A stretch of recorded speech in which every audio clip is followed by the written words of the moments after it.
Ok, c'est bon, je voulais donner la deuxième élimination à travers un autre enseignement.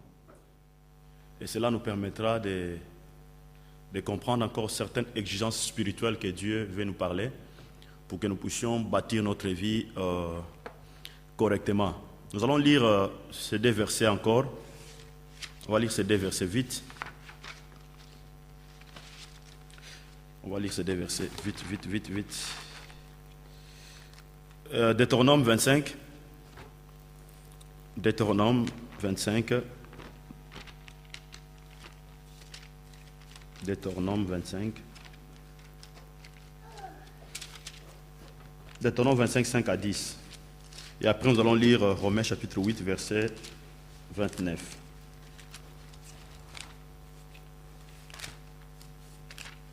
Nous mourrons ensemble, et que l'un d'eux mourra sans laisser de fils, la femme du défunt se mariera point au dehors avec une étrangère. Mais son beau-père ira vers elle, la prendra pour femme, et l'épousera comme beau-frère. Le premier-né qu'elle affrontera succédera au frère mort et portera son nom, afin que ce nom ne soit pas effacé d'Israël. Si cet homme ne veut pas prendre sa belle-sœur, elle montera à la porte vers les anciens et dira: mon beau-frère refuse de relever en Israël le nom de son frère. Il ne veut pas m'épouser par le droit de beau-frère. Verset 8. Les anciens de la ville l'appelleront et lui parleront. S'il persiste et dit: je ne veux pas la prendre, alors sa belle-sœur s'approchera de lui en présence des anciens, lui ôtera son soulier du pied et lui crachera au visage. Et prenant la parole, elle dira: ainsi sera fait à l'homme qui ne me relèvera pas la maison de son père. Verset 10. Sa maison sera appelée en Israël la maison du déchaussé. Romains chapitre 8, verset 29. Romains chapitre 8, verset 29. Romains 8, 29. Je lis la parole du Seigneur. Car ceux qu'il a connus d'avance, il les a aussi prédestinés à être semblables à l'image de son Fils, afin que son Fils fût le premier-né. Frères, écoutez, j'aimerais vous expliquer certaines réalités spirituelles que nous devons comprendre pour que nous puissions bâtir notre vie correctement. Écoutez, nous ne devons pas oublier notre contexte, parce que nous sommes en train de bâtir notre vie par rapport à tout ce qui se passe dans le monde, par rapport aux ténèbres qui sont en train de prendre place sur la terre. Et nous, comme la lumière, nous sommes en train de bâtir notre vie correctement par rapport aux choses qui sont en train de prendre place sur la terre. Écoutez, j'aimerais vous faire réfléchir par rapport à tout ce qui se passe sur la terre. Vous savez, bien aimé, la France est le 5e pays le plus puissant du monde, la France. Mais lorsque vous voyez comment la crise est en train de frapper à la France, il y a certaines réalités qui étaient de prendre place. Or, on a vu que pendant les élections, les gens qui ne votaient pas l'extrême droite, de Jean-Marie Le Pen, de sa fille, j'ai oublié le nom là, Marie Le Pen, on a vu au moins les gens qui étaient à gauche, à droite, ils ont voté pour Marie Le Pen. Voyez. Et lorsqu'on a essayé de comprendre le pourquoi les gens ont voté Marie Le Pen, les gens ont voté peut-être par l'ignorance, sans comprendre qu'il y a un système qui est en train de se mettre place sur la terre pour confronter l'orgueil de l'homme et la sagesse de l'homme. Les gens ont voté par rapport aux exigences. Ils ont dit que la droite de IMP n'arrive pas à répondre aux exigences de la crise par rapport à la vie des gens. Voyez. Et les gens, quand on regarde ici à gauche, ils voient que les autorités ne répondent pas à leurs besoins. Ça, c'est le besoin charnel. Mais ça, pourtant, comprendre qu'est-ce qui se passe derrière toutes ces choses-là. On sent même que des politiques sont incapables de répondre de vraies réponses par rapport à tout ce qui se passe sur la terre. Voyez, on sent que face à la crise, face aux choses qui était passé dans le monde, il y a des autorités qui commencent à devenir trop faibles. Regardez les débats de François Hollande et Sarkozy. Et c'est de là que vous allez comprendre. C'est de là que vous allez comprendre qu'il y a une force de Dieu qui est en train de confronter la sagesse humaine. Lorsque vous regardez même cette confrontation-là, Sarkozy avait demandé trois débats. Seulement dans le premier débat, cet homme n'a pas su convaincre, n'est-ce pas? Et si on laissait le deuxième et le troisième débat, et là on comprend qu'il y a une force, que Dieu est en train de confronter l'intelligence humaine ou la sagesse humaine. Écoutez, j'aimerais vous éclaircir quelque chose de très important que nous devons mettre dans notre tête pour que nous puissions bâtir les choses correctement. Or, il y a le monde ancien qui est en train de disparaître. Il y a un monde nouveau qui arrive. Bien aimé, vous devez comprendre que Dieu peut utiliser même un païen pour déclencher quelque chose. Dans les débats de Sarkozy, Sarkozy a dit ceci: il y a le monde ancien qui est en train de disparaître.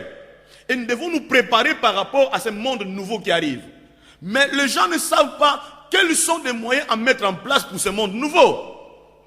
Or, Dieu est en train de faire disparaître le monde ancien. Parce que la Bible déclare toute chose va passer. Mais la parole de Dieu ne passera pas. Oh, il y a un monde nouveau qui va arriver après que l'église sera enlevée. Vous comprenez? Il y a un monde nouveau. Donc il y a déjà quelque chose dans l'esprit qui est en train de prendre place. Or, nous l'église, nous devons nous préparer par rapport à toutes ces choses-là. Mais ce qui est important que nous devons comprendre, mettez ça dans votre tête, nous sommes un peuple validé par Dieu. C'est ça le sujet, le thème que je tirais. Nous sommes un peuple validé par Dieu. Nous sommes un peuple validé par Dieu. Or, lorsque Romains chapitre 8, verset 29, la Bible dit ceci. J'aimerais un peu relire ce verset pour que nous puissions comprendre. Romains. Écoutez ce que Paul a dit. Je lis la parole. Car ce qu'il a connu d'avance, il les a aussi prédestinés. Ce qu'il a connu d'avance, il les a aussi prédestinés. Donc, vous et moi, Dieu nous a connus d'avance et il nous a prédestinés. Il nous a prédestinés pour un but. C'est là que j'ai dit, nous sommes un peuple validé par Dieu. Or, le monde aujourd'hui cherche des personnes validées. Le monde aujourd'hui cherche des hommes validés par rapport à leur intelligence, par rapport à leur force, par rapport au niveau de leur sagesse, par rapport au niveau de leur notoriété, par rapport à leur pouvoir. Le monde d'aujourd'hui cherche des personnes validées. Or, dans ce monde charnel, si tu n'es pas validé, on ne peut pas te considérer. Mais ce qui est très important pour nous, le premier-né, pour nous, nous sommes déjà un peuple validé parce que Dieu nous a connus d'avance et il nous a prédestinés. Vous comprenez? Dieu nous a prédestinés. Première chose que nous devons savoir, Dieu nous a considérés. Tu es un peuple considéré et tu es un peuple mandaté par Dieu. Nous sommes d'abord considérés, deuxièmement mandatés par Dieu. Or, et comme étant mandatés par Dieu, nous avons la responsabilité de bâtir, parce que l'homme a été créé pour bâtir. Bâtir la vision de Dieu, bâtir la pensée de Dieu dans le chaos. Nous avons comme la responsabilité de bâtir. Et comme nous sommes un peuple validé par Dieu, première chose que nous devons avoir, nous avons le droit de toucher à la puissance de Dieu, de toucher à la grâce de Dieu et de toucher à l'héritage de Dieu. Vous comprenez? Nous avons le droit de toucher à la puissance de Dieu, de toucher à l'héritage de Dieu, de toucher à la grâce de Dieu dans le but d'amener le but de Dieu vers l'achèvement. Lorsque j'ai dit ici nous sommes un peuple validé, nous ne devons pas tomber dans le rêve charnel de l'honneur et de dignité. Parce que beaucoup de gens aujourd'hui, ils ont accepté Jésus dans le but d'avoir la notoriété, d'avoir la dignité, d'avoir le pouvoir, pour que les gens puissent acclamer pour eux. Beaucoup de gens sont tombés dans cette erreur-là. Or, Dieu nous a validés, il nous a considérés dans le but d'amener d'abord son royaume vers de l'avant, d'amener son but vers de l'avant.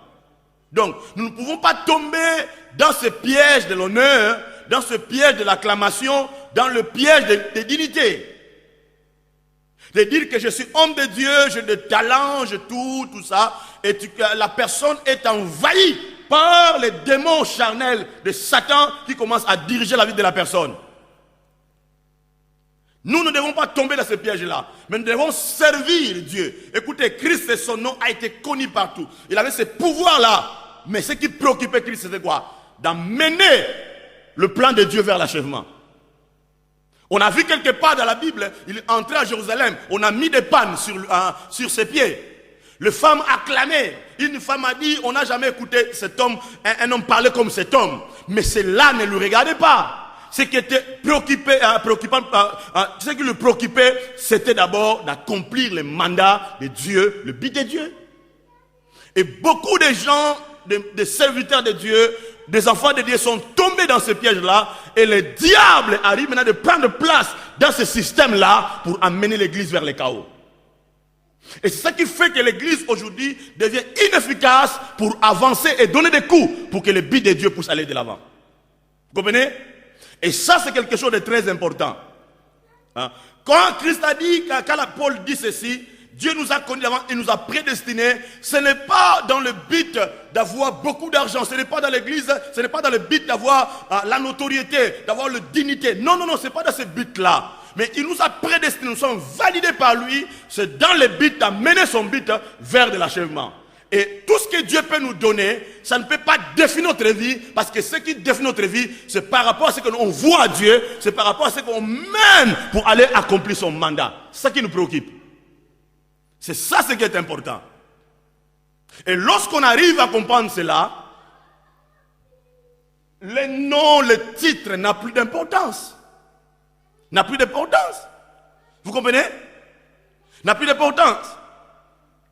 Ce qui est important, bien aimé, nous sommes validés pour envahir les ténèbres. Vous comprenez? Nous sommes validés pour envahir les ténèbres. Pierre a été validé par Jésus. Les apôtres ont été validés par Jésus. C'est dans le but d'envahir les ténèbres. Vous comprenez? Nous sommes le choix de Dieu dans le but d'envahir les ténèbres. Tu étais envoyé sur la terre dans le but d'envahir les ténèbres. Nous sommes la lumière du monde. On est appelés à envahir les ténèbres.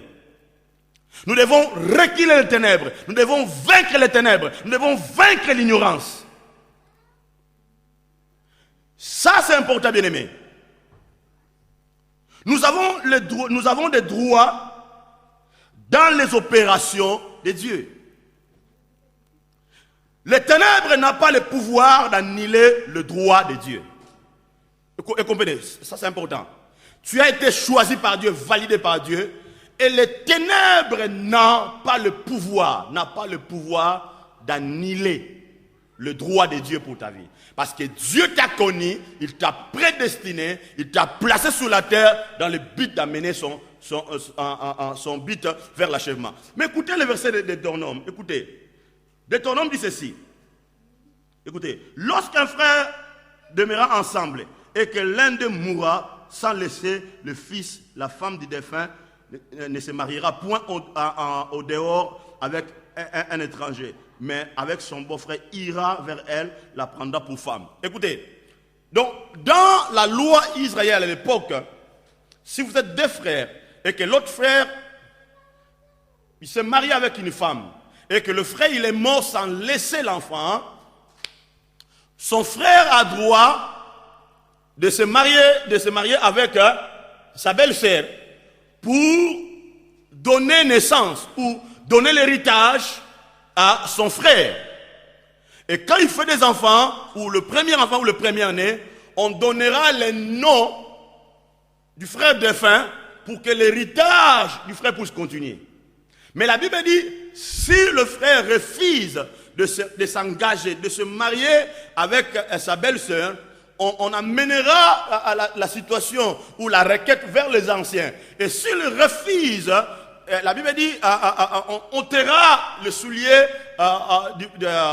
du frère de défunt, on tapera sur lui et la femme crachera sur le visage de son frère, ce qui sera un déshonneur ou un signe peut-être de malédiction pour le frère qui a refusé de donner l'héritage à son frère défunt. Maintenant, ce verset a des réalités avec notre temps. Or, Jésus-Christ était mort à la croix. Nous, on a été validés par Dieu. Nous sommes appelés à donner naissance, à donner l'héritage, à enfanter un fils qui continuera à célébrer le nom de Jésus-Christ. Il était mort à la croix, il est parti. Mais il a laissé son église. Nous avons maintenant le droit de faire quoi? De se marier avec l'église et de donner un enfant, de donner le premier-né qui va succéder pour continuer à impacter l'héritage de notre Seigneur Jésus-Christ. Vous comprenez? Donc, vous et moi, nous sommes appelés à être attachés à l'église, à donner naissance, cela veut dire à continuer le même fruit, le même mandat que Christ avait accompli sur la terre. À faire les choses exactement selon la pensée de Dieu, selon la puissance de Dieu. Or, si nous refusons à nous engager, à enfanter le but de Dieu, bien aimé, il y a des conséquences qui vont tomber sur nous. Pourquoi? Parce qu'on a été validé par Dieu. Il nous a condamnés, il nous a prédestinés, il nous a mis sur la terre pour que nous puissions donner naissance à son but. C'est pour cela que nous sommes condamnés à répondre aux exigences de Dieu pour continuer à donner naissance. Cela veut dire, bien aimé, écoutez, ça peut être une honte de dire que voilà, il s'est marié avec la femme de son frère, n'est-ce pas? Dans l'autre sens, bien aimé, tu peux refuser tout. Hein? Si tu avais une copine, comprenez? Et comme Franck, il est là, déjà ils ont fixé le mariage, tout ça. Maintenant, le frère de Franck est mort. On dit maintenant à Franck, maintenant toi tu vas te marier avec la femme de ton frère pour qu'on ait donné naissance. Bien aimé, il faut faire un choix. Il faut avoir du courage. De dire que j'abandonne maintenant mon mariage. J'abandonne tout. Pour faire quoi? Donner naissance à l'héritage de mon frère. Bien aimé, ça demande un prix. Ça demande, pour savoir, le moral solide, d'avoir l'amour ou l'engagement, de tout abandonner pour donner l'héritage à ton frère. Et c'est ça, bien aimé, la responsabilité qu'on a maintenant. On doit tout abandonner, toutes les exigences qu'on a, on doit l'abandonner pour regarder l'intérêt de Dieu, donner naissance à l'héritage de notre Seigneur Jésus-Christ. Et lorsque nous arrivons à atteindre cette dimension, les opérations divines vont nous accompagner. Pendant qu'il y a le chaos dans le monde, nous devons donner naissance. Nous devons tout perdre, mais pour gagner en Christ. Vous comprenez? On peut te pointer du doigt. Ah voilà, il s'est marié avec la femme de son frère. Peut-être la fille à laquelle tu devais te marier. Il peut te critiquer, il peut dire des choses. Mais toi, tu dis, à cause de l'amour que j'ai pour mon frère, je ne regarde pas ça. Parce que ma vie n'est pas définie par la réalité terrestre, mais ma vie est définie par rapport à la réalité céleste. Et ça, c'est important. Écoutez, ne soyons pas en retard avec le temps de Dieu. Nous ne devons pas être en retard avec le temps de Dieu. Nous devons vraiment, bien aimé, s'attacher avec le temps de Dieu. Dieu est en train d'accomplir un mandat sur la terre. Écoutez, vous savez, dans une équipe, on n'a pas besoin seulement de joueurs qui jouent de vrais jeux. Dans une équipe. On n'a pas seulement besoin de joueurs là qui font des passements de jambes comme ça. Non, on n'a pas besoin seulement de ces joueurs-là. Mais on a besoin de joueurs qui ont l'esprit d'équipe, qui peut s'engager, être déterminé à donner la victoire à l'équipe. Tu peux avoir de meilleurs jeux là, comme Ronaldinho ou comme Messi ou comme d'autres joueurs là. Tu peux faire ça. Mais si tu n'es pas déterminé à donner la victoire à ton équipe, l'entraîneur va te mettre sous le banc. On prendra le joueur qui a l'esprit d'équipe, qui est déterminé à donner la victoire à son équipe, on le mettra à ta place. Ce sont les problèmes qu'on a aujourd'hui dans l'église. Les gens veulent aujourd'hui être des meilleurs chrétiens là qui ont de meilleurs jets. Mais les gens ne sont pas déterminés à donner la victoire à son équipe. On doit être déterminé, engagé à donner la victoire à l'équipe de Dieu. Exemple, David. David arrive. Or, Saoul, il était formé, c'est lui qui avait la force, c'est lui qui avait tout. Mais David arrive, il était déterminé à donner la victoire. Écoutez, pour terminer, nous devons avoir le pouvoir de bâtir la vision de Dieu sur la terre. Dieu nous a donné la capacité, le pouvoir de bâtir le but de Dieu ou la vision de Dieu sur la terre. Lorsque Dieu nous donne, il a dit, je vous donne le pouvoir. Jésus a dit, je vous donne le pouvoir de marcher. Vous croyez qu'il nous a donné seulement ce pouvoir-là dans le but de chasser des démons? Non, il nous a donné ce pouvoir-là dans le but de bâtir sa vision dans notre vie, dans notre mariage, dans tous les systèmes de notre vie. Le pouvoir ne doit pas seulement se limiter à chasser des démons. Le pouvoir doit se limiter à faire quoi? À imposer, à bâtir des choses qui sont correctement. Parce que quelqu'un qui a le pouvoir, il est appelé à faire quoi? À bâtir des choses correctement. C'est ça. Les gens ne se limitent seulement aujourd'hui à utiliser ce pouvoir pour chasser les démons. Non, à utiliser ce pouvoir-là pour bâtir les choses. Avec ce pouvoir-là, tu peux bâtir ton mariage, tu peux bâtir tes relations, tu peux bâtir ton église, tu peux bâtir les choses. Et bien aimé, quelqu'un qui a le pouvoir, bien aimé, il ne crie pas, mais on sent son pouvoir. Tu bâtis ton pouvoir. Tu les as en toi. Tu le gères, parce que le pouvoir, on le gère. Le pouvoir, on le protège. Le pouvoir, on le sécurise. Quelqu'un qui a le pouvoir, il sait ce qu'il est. Vous comprenez? Il sait. Et quelqu'un qui a le pouvoir, il sait négocier les choses. Il sait comment il peut négocier avec son ennemi dans le but de faire quoi? De gagner. Et les gens chassent les démons. Ils crient, les démons, je te chasse. Ils fabriquent même les démons qui n'existaient pas. Les gens les fabriquent aujourd'hui. Mais ils oublient que Dieu a donné le pouvoir dans le but de faire quoi? De bâtir.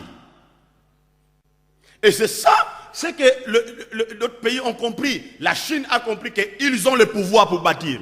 L'Inde, dans 20 ans, ils ont compris qu'on a le pouvoir pour bâtir. Brésil, comprend qu'on a le pouvoir pour bâtir. Bientôt, c'est l'Afrique du Sud qui sera aussi parmi les pays les plus émergents dans le monde. Ils ont compris qu'on a le pouvoir, c'est dans le but de faire quoi? De bâtir. Mais tout le pouvoir que Dieu nous a donné, c'est dans le but de bâtir les choses correctement. Écoutez, il y a 2 points importants qu'on va clôturer. Ne soyez pas emprisonnés par rapport au temps. Parce que beaucoup de gens aujourd'hui n'arrivent pas à avancer parce qu'ils sont emprisonnés par rapport au temps. Quand on voit ce qui se passe en France, quand je vous ai dit tout à l'heure, les gens ont voté Front National, même les gens des Front National, parce qu'ils sont emprisonnés par rapport au temps. Leurs yeux voient le temps. Ils sont incapables de voir au-delà du temps. C'est pour cela que nous ne pouvons pas tomber dans ce piège d'être emprisonnés par rapport au temps. Parce qu'il y a des chaos, il y a des réalités qui arrivent dans le temps, mais notre vie ne doit pas être braquée ou fixée par rapport au temps. Notre vie ou notre regard doit regarder au-delà du temps. Cela veut dire la réalité ne peut pas nous juger. Mais c'est que nous sommes motivés par rapport à ce qu'on voit de l'autre côté. Vous comprenez? Donc a dit, lorsque David arrive au milieu du chaos, Saoul, tout le monde, ils étaient emprisonnés par rapport au temps. Ils tremblaient. Or, la Bible dit ceci, dans le livre de Psaume 89, Dieu a dit, je ne permettrai pas que l'ennemi puisse les surprendre. Bien aimé, on ne serait pas surpris par rapport à l'ennemi. L'ennemi ne nous surprendra pas parce que Dieu est au contrôle. C'est ça que j'ai déclaré lorsque mon fils a fait les crises cardiaques devant mes yeux. J'étais à la maison, j'ai pris mon fils, je l'ai amené dans les mains. Je dis, l'ennemi, tu ne me surprendras pas. Je suis en contrôle. Dieu est au contrôle. Je me suis arrêté là, je n'ai pas fait de longues prières. Je suis arrêté là, je fais les bouche à bouche à mon frère, je fais à mon fils, je fais le massage cardiaque et je gérais le temps, je contrôle les choses.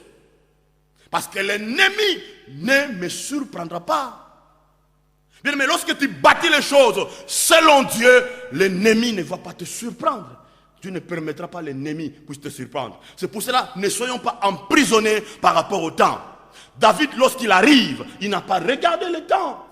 Il voit de l'autre côté ce que Dieu avait prédestiné. Et David a donné la victoire à Israël. Dès Moïse, il ne regarde pas le temps. Le peuple Israël ont crié, ils ont regardé le temps. Mais de l'autre côté, Moïse voyait la délivrance que Dieu préparait. Idem aussi, Jésus sur la croix, le sang coulait, crucifié, les gens se moquaient de lui, les gens le critiquaient, le sang coulait, mais de l'autre côté, il y avait une dimension qui se prenait place. Il y avait des lois qui a été votées par Dieu, qui prenaient place pour nous valider. Ne regardons pas les choses selon le temps, mais bâtir les choses par rapport à ce qu'on voit dans l'esprit. Amen. C'est pour cela, ne permets pas que les gens vous jugent. Je ne permets pas que les gens me jugent, parce que je connais ce que je suis en Dieu. Je connais. Je peux m'affirmer parce que les ténèbres n'a pas le pouvoir de définir ma vie. Parce que je suis la lumière. Noé, avec une église de 8 personnes, il arrive à donner la victoire au camp de Dieu. Il n'a pas permis, bien-aimé. C'est pour cela, par de motivation charnelle, les gens regardent ce qui frappe les yeux. Les gens jugent les choses par rapport à ce qui frappe les yeux. Mais nous, notre yeux est fixé sur le Christ. Si quelqu'un vous dit, dans ta famille là, il y a quoi? Dans ton église là, vous êtes combien? Dis, tu es jugé, tu es encore charnel. Dis, tu es encore charnel, toi. Tu dois quand même changer, tu dois devenir spirituel. Parce que tu peux rater le ciel. Si on t'amène dans l'église de Noé à l'époque, tu peux rater le ciel. Hein? Tu peux rater le ciel.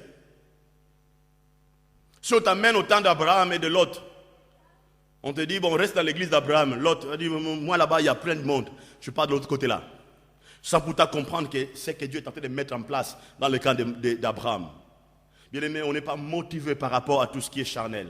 Mais on est motivé par rapport à ce qui est esprit. Et lorsqu'on arrive à atteindre cette dimension-là, les choses changent. J'aimerais clôturer par rapport à ces mots. Écoutez, c'est très important. Vous savez, beaucoup de gens aujourd'hui ne veulent pas battre les choses correctement, ne veulent pas changer, ne veulent pas se transformer.